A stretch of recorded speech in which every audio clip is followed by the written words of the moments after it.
Hey lovelies! Hey, welcome back to my YouTube channel.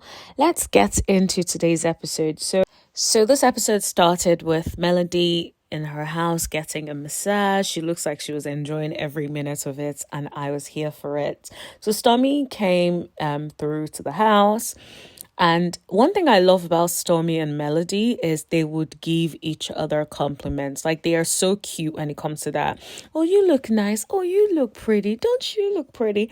Oh, I love how you do this. I sort of love that, like, that fellowship and how like they're all just so like lovely with their like compliment and stuff like that. Anyways, let's get into the tea. So Stormy started to ask Melody about the trip to Destin. So Melody was like, oh, it was lovely, everyone had their own level in the house, etc. But then Melody then shared with Stormy that when she got back from the trip, there was a lot of drama. And she was basically saying that she felt like Martel was sharing conversations with this child's mother about her health and that she had the virus. I'm not going to say what kind of virus it is, but the C virus, okay? So basically, she just was telling Stormy about like what happened with that. So she basically also mentioned that Martel called her Arian's name in between the conversation. So one of the conversations they were having, she's like, she didn't even like really think too much of that. But then he went ahead to tell Arian that he called her Arian's name. That's the thing I feel like Martel is always trying to cause drama. Like, why would you go tell the side chick that, oh yeah, whilst I was on the trip, I called Melody your name and she was pissed off? I don't know if you guys remember, but Arian went on live a couple of months ago talking about, yeah, he still wants me back, etc, allegedly, right? And talking about how Martel was over there calling a Melody Arian's name and she had the C virus, etc. Just giving a lot of like disrespect and sending a lot of disrespect to Melody's way. So I completely understand Melody's perspective on that. But anyways, that's not the focus of this conversation. So she basically just went on to like tell her all that has happened. And Stormy was basically then trying to find out about what does Melody think about Martel and Sheree. So Mel was like, well, she doesn't have any issues with Sheree. Sheree seems like a nice lady. And then she basically did well to remind all of us that Martel was cheating and had a side chick for 5 years out of their marriage. So it's not like this would be the first time that she has seen him with another woman, which is fair enough. Like, everyone is expecting Melody to be so bothered. And she honestly doesn't seem bothered about the relationship with Sheree. She's just like, I've seen him date a woman for 5 years on the side whilst he was married to her. So, like, why is she going to feel bothered about the new person when she already left him? Like, I don't understand why everyone feels like she needs to be bothered. Anyways, we'll continue talking about that. So in the next scene, Martel was out here planning his wine event. He invited his bestie, Destiny, and Chris. I intentionally called her Destiny because sometimes she'd be acting dusty. Anyways, the location seemed pretty cool. And Destiny started to talk to Martel, basically saying, oh, I'm proud of you for putting the event together, etc. Next thing, Destiny starts asking Martel about his new boo Sheree. So, of course, Martel, if he does nothing else, he will try to avoid the question about Sheree. He does not claim that woman. Anyways, he was like, oh yeah, she's a nice woman. We're just having fun, blah, blah, blah. I'm like, all right, say less. So Destiny then decided to play a video of Melody. I think it was an interview where someone asked her about what she thought of the relationship that Martel has with Sheree. So my thing is, Destiny, why do you have so much time in your hands to, first of all, get a video clip, save it, and then go to Martel's event planning thing and then play it for him? Like, what is your problem? Why do you feel like you always have to bring information about Melody to Martel? It doesn't make any sense. Let him find the stuff for himself. Like, why do you have to be the errand lady or the bone carrier, so to speak? And also, one thing about Destiny or Destiny is her timing is always so off. Like, I don't understand. Like, why would you choose to play this video for him at an event that he is having on that same day? Like, you couldn't have chosen the day after, 2 days later, like after the event. Like, timing is always so off. I don't understand. It's always like she's always trying to take ownership of people's like events and always turning it into something that has a little bit of drama. Anyways, moving back to the episode, Mattel basically, I think the parts that really got me right was the fact that Mattel brought Sheree around the kids, but he does not like Mel bringing people around the kids. I'm like, you don't even like Mel having the kids around her brother and his family. But you had the audacity to bring Sheree around your children without their mother's permission? Like, what is good for the goose is good for the gander. Like, why do you think you can get away with it, Mattel, but she can't do it? Like, I just really do not understand. But that's the thing about the N people, the narcissists. He exhibits so many narcissistic behavior. I do not even know where to start, honestly. Anyways, maybe we'll get into it on this channel one of these days. But he exhibits so many traits. Like, he's like the poster child, you know? Anyways, moving forward. Martel got so in his feelings. And in my opinion, I didn't feel like Melody said anything wrong in that interview. All she basically said is it's not the first time she's seen Martel with another person, which is not a lie. He was freaking with AC Coleslaw for ages. And like, why is he acting like he's probably not even dipping in and out of coleslaw every now and then? So I don't understand why he's in his feelings. Anyways, Destiny proceeded to ask Martel why didn't he tell Melody about Sheree before putting it on social media. And then Martel was like, well, it's not Melody's business. I'm like, well, fair enough.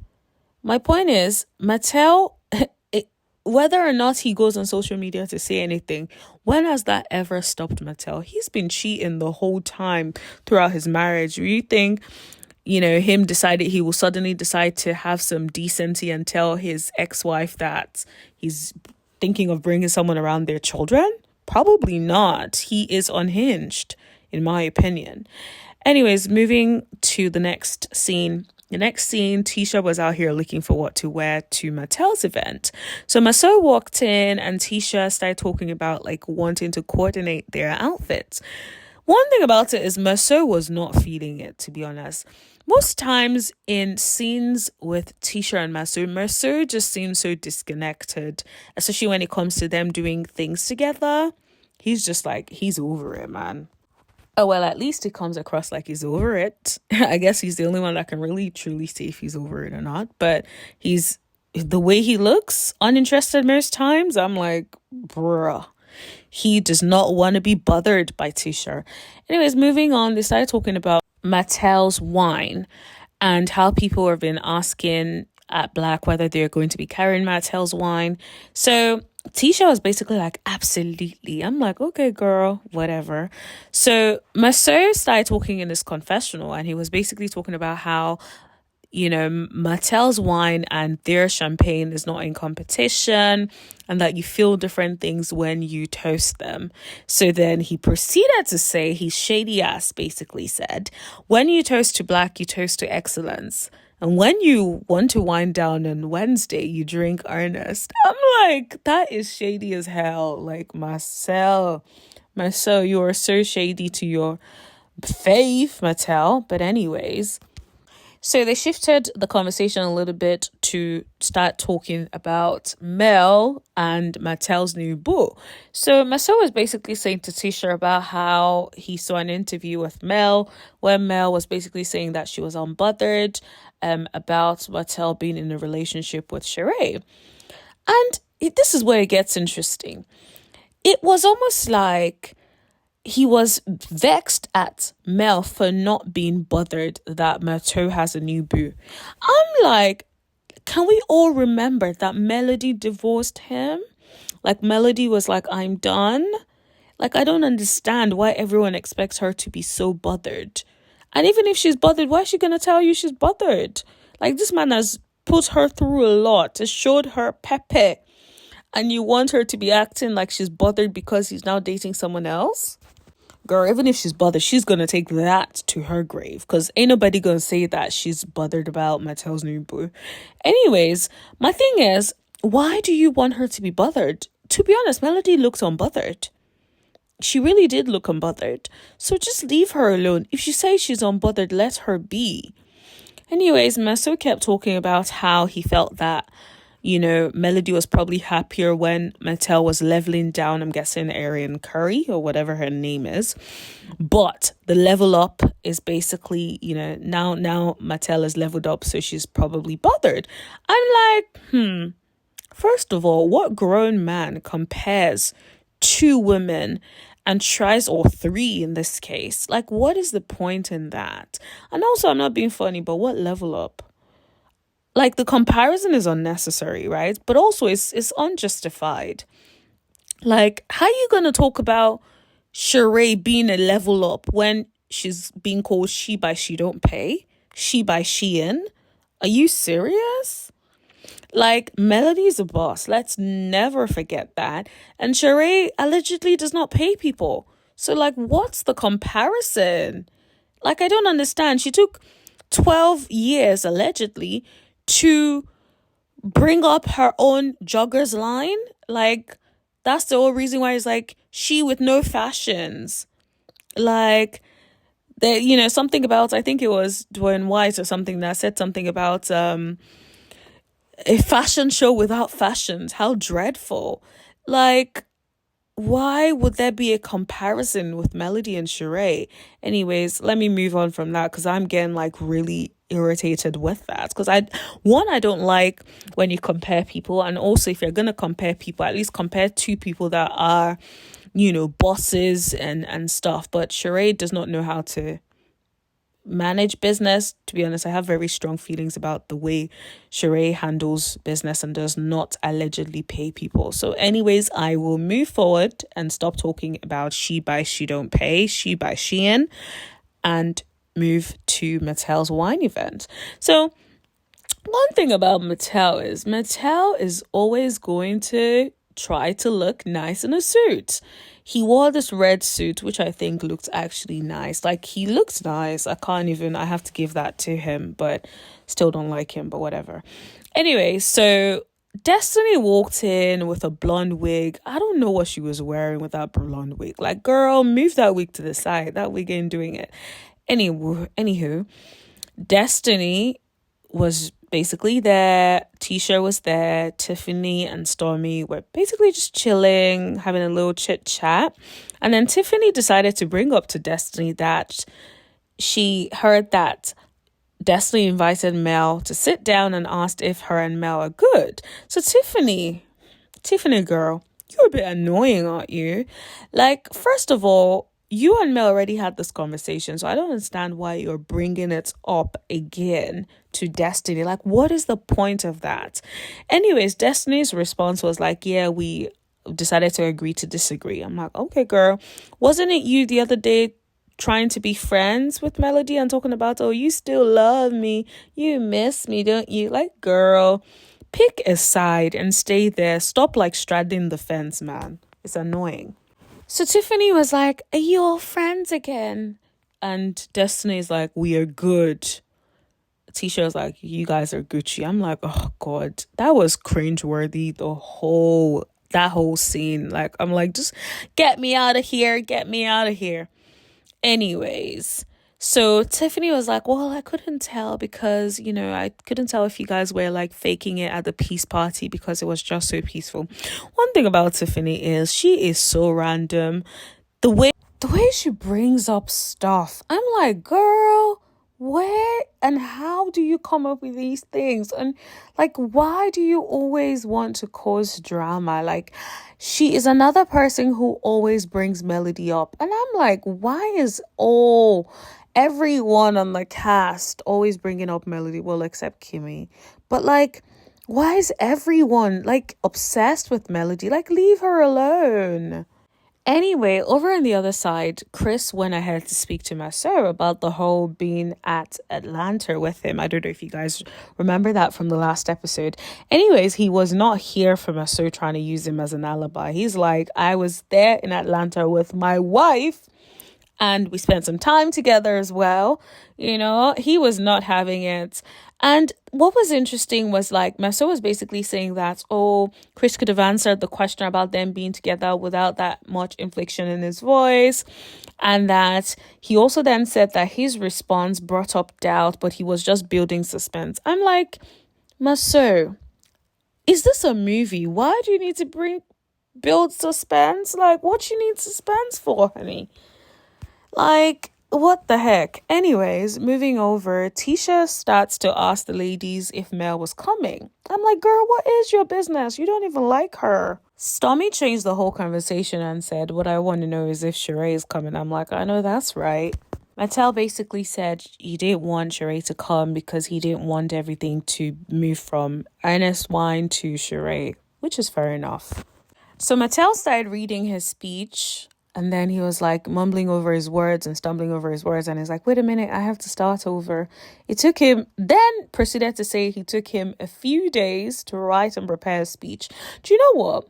He's not a great public speaker. Like, I felt bad for him because like public speaking anxiety is real. And I feel like he is probably struggling with that. Like, he just does not know how to speak in public. Now, granted, it was cringeworthy and like painful to watch, but he got it together in the end. Does any one of you guys struggle from like public speaking anxiety? Like, do you struggle to speak in public? Would you have been able to read a speech in front of people? So moving on, there was a really cute moment between Stormy and Kimmy. So they were catching up and Stormy was basically saying that at the peace party, Kimmy was like very vulnerable and that was the first time that she had seen her in that way. And she just wondered and hoped everything was okay. So Kimmy started sharing with Destiny and Stormy that she was diagnosed with breast cancer. What was interesting is Stormy got up, gave her a hug. It was such a sweet moment. But Destiny did not get up at all, which was weird. I'm like, you didn't get up, you didn't comfort her at all. I wonder if it was just the editing or if that was really what happened.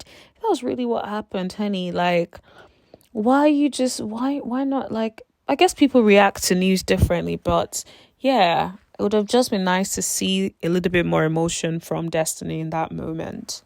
On the other side, there was Maso was talking to Jalen about how he's feeling. And Jalen was basically saying to Maso he does not really know how to process it. He's so used to his mom being strong. And the fact that his mom has never cried until she got married. He'd never seen his mom cry until she got married. And now with this. And then Marsau was like just basically offering him some support and saying that when his mom was diagnosed with cancer, he cried and just closed his office and just couldn't deal. And Jaden was basically saying that he wouldn't be able to work in black if he broke down.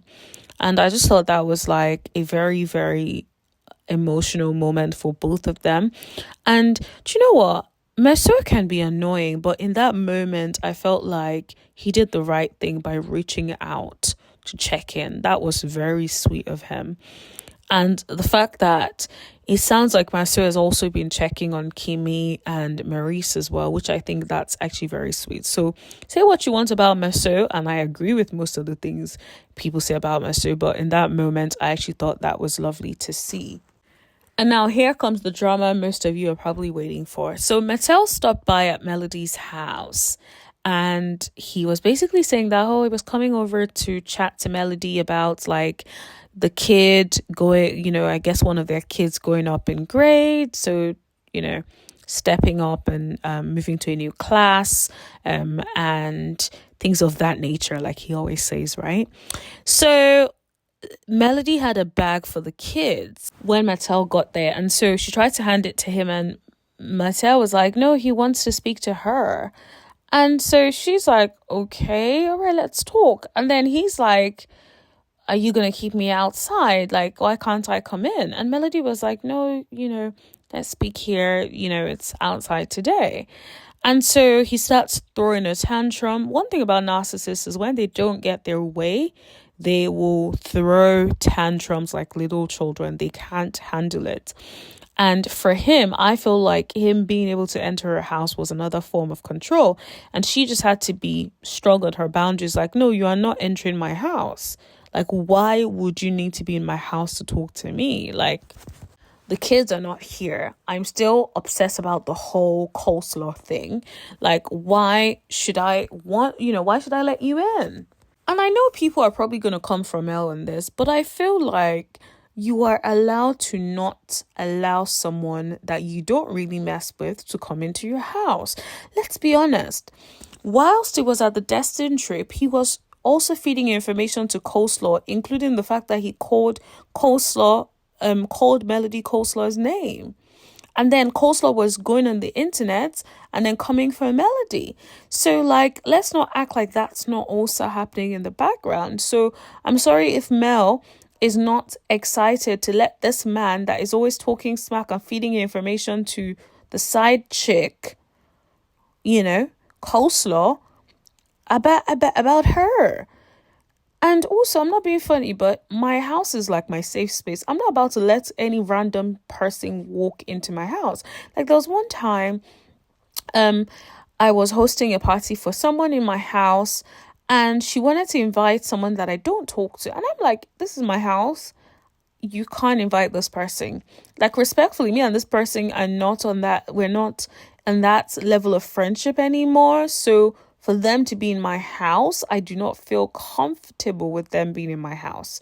Like, if you want to take your party somewhere else, that's absolutely fine. But what we're not going to do is have that person in my house. Like, we have to be on that level for me to allow you into my house. So I don't understand why that's such a huge thing. But Martel was not having it. He threw a tantrum, he drove off, and then picked up the phone to call Mel. He was basically telling her not to be disrespectful and not to be rude, and that whenever Mel comes over, he lets her come into the house. And Mel is like, I'm fine not to come into the house. And then Mel proceeded to ask him, like, have you ever been into the house before?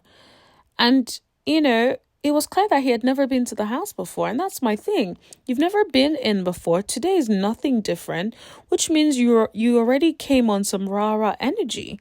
Like, if Martel was mature, he would have just had the conversation outside. This is what I wanted to talk to you about. Okay, fantastic. No worries. Thank you. Move on. But instead, he threw a tantrum because she said no. It's like when you take your power back from a narcissist, they usually rebel. They're usually angry. They throw a tantrum because they can't believe that you're taking control of your own life and drawing boundaries. They don't respond well to boundaries, ultimately. So Martel drove off and then eventually came back. And at this point, Martel basically starts saying, what's the big deal? Why can't I come in? I don't want you. You don't want me. And Mel was basically explaining to Martel that the whole drama with Coleslaw was triggering for her.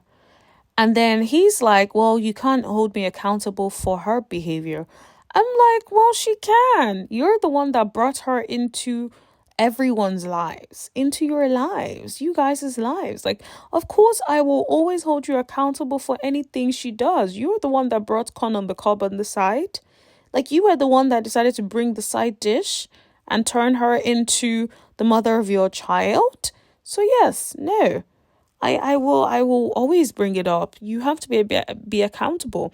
And either way, I feel like what irritated Melody is the fact that this man had the audacity to call to tell Arian that he called Melody Arian and made it seem that he was still into Arian and that's why he called Melody a name and blah, blah, blah.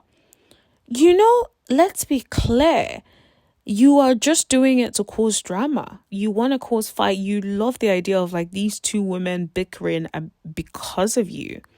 Like, it does something for your ego. That's what I think anyway. Like, you had a baby with this woman. So yes, you are accountable. And then Mel was like, and about you saying you don't want me, you were just begging me the Monday before the last. I'm like, oop. She's like, you were saying we're soulmates. I'm like, oh my God. The way she said it was so funny. Like, I was like, Mel.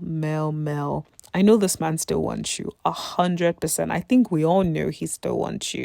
He will not admit it publicly, but he still wants you.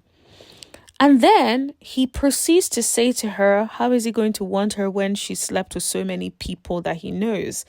I'm like, this is the thing. You are rude for no reason and you have not changed. You keep saying she has slept with all these people, but you're the one that has been caught cheating. You're the one that had a baby with the side chick. You're the one that impregnated the side chick with a different baby even before this baby. And the side chick decided to have the A thing for you. So let's be clear. And then even the side chick said there were other women besides her. So if anyone should be the dog or should be called a dog or whore, it should be you, Hotel. Like, I don't understand. Like, the audacity of this man. Anyways, that was the end of the episode. In a way, I felt this episode was very exhausting. Like, I didn't like the constant bickering with Martel, and first I didn't like his energy at the wine event when he was with Destiny or Destiny, and then eventually also his energy with like Mel. Also, I do think that sometimes Mel does things as well that can be a bit like antagonistic, especially when he's already upset. He already said he didn't want that bag. There's no need for you to bring that bag back and try and be like, oh, take the bag. I'm like, girl, I don't know if you're doing it to help him or if you're doing it to be antagonistic, but it does come across as antagonistic. I must say that. Mel's my girl, but yeah, that part came across a little antagonistic. But anyways, overall, the episode was okay. I'm ready for the reunion. I think it's coming on New Year's Eve. So that should be interesting. So yeah, I will see you guys soon. Thank you. Let me know in the comment section what you thought about this episode. Please give this video a thumbs up if you enjoyed it.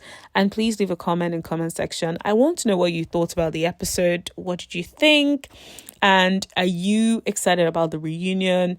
Do you have any predictions for the reunion? Let me know in the comment section below, guys. See you later. Bye.